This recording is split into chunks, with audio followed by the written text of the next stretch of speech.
This is Aaron from Bloxels, and today we're going to go over how you can create your own custom hitboxes for your hazard blocks. Now, some of you might be wondering, what is a hitbox? Well, let's just describe it in terms of how Bloxels works. So you see these spikes I have here. These are hazard blocks. They're red blocks. They will damage me if I touch any pixel of them. So their hitbox matches their exact shape. It matches the entire artwork. So if I try to walk over this spike, I'm going to take damage by just barely touching that top pixel. So you can see I can't go to the left there, and if I try to jump out of here, I can't really do it without taking damage. On top of that, if I have a situation where I want to jump through this to get to the door, I can, but if I want to hug the wall here, I'm going to take damage. And that could get really frustrating.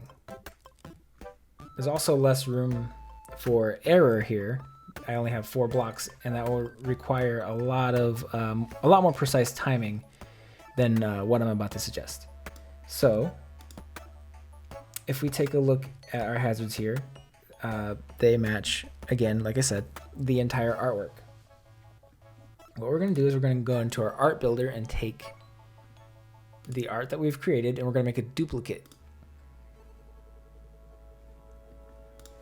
I'm going to call this Spike Art Hitbox.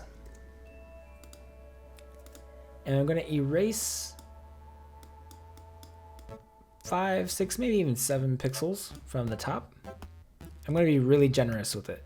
You don't have to be this generous. You can be more generous. You can be less generous. You can also do this with animated art. I'm not doing that for this right now, but I'm going to take out these side pixels as well, and I have roughly, a little square rectangle shape now. This is the area that I want to actually hurt my hero.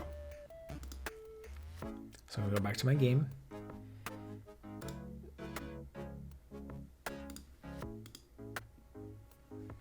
And I'm going to bring in that artwork, and I'm going to decorate these spikes now with the new hitbox shape. So now you can see I can actually walk over this little gap without taking any damage.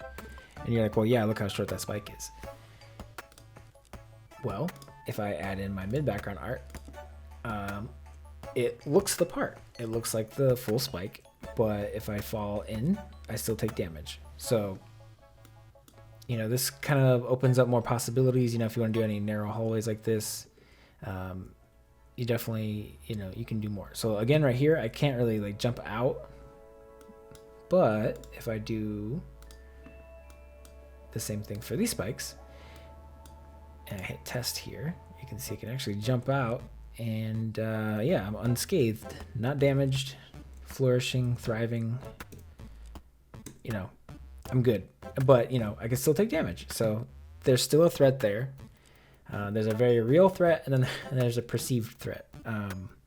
Yeah, it just gives it a little more room for error too.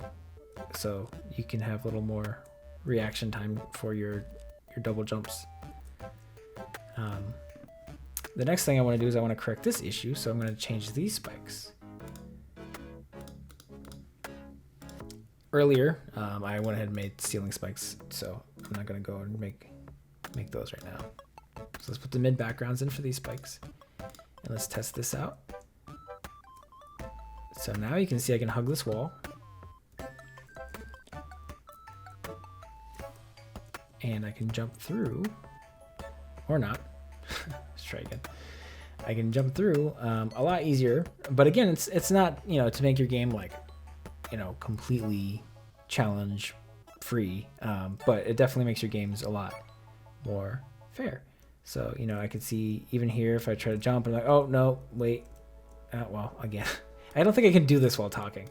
But yeah, I have a little more room to correct myself. Maybe if I start to jump and I'm like, well, hold on.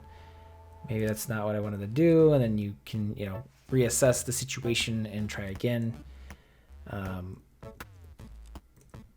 yeah, because you can see there, Blorb, he kind of clips into probably 3 or 4 of those pixels on those top spikes. But if I went any higher on that jump, I would die. And then the same with those, if I go too low or too soon, again, we're not getting rid of the complete threat. We're just trying to make it a little more fair. So if you try this trick out in your games and you decide you really like it, share your games with us. Drop them in the comments. Drop the game IDs in there, and we'll check them out. And if the game's pretty cool, we'll either feature it in the arcade, or maybe we'll even feature it in a Featured Friday video.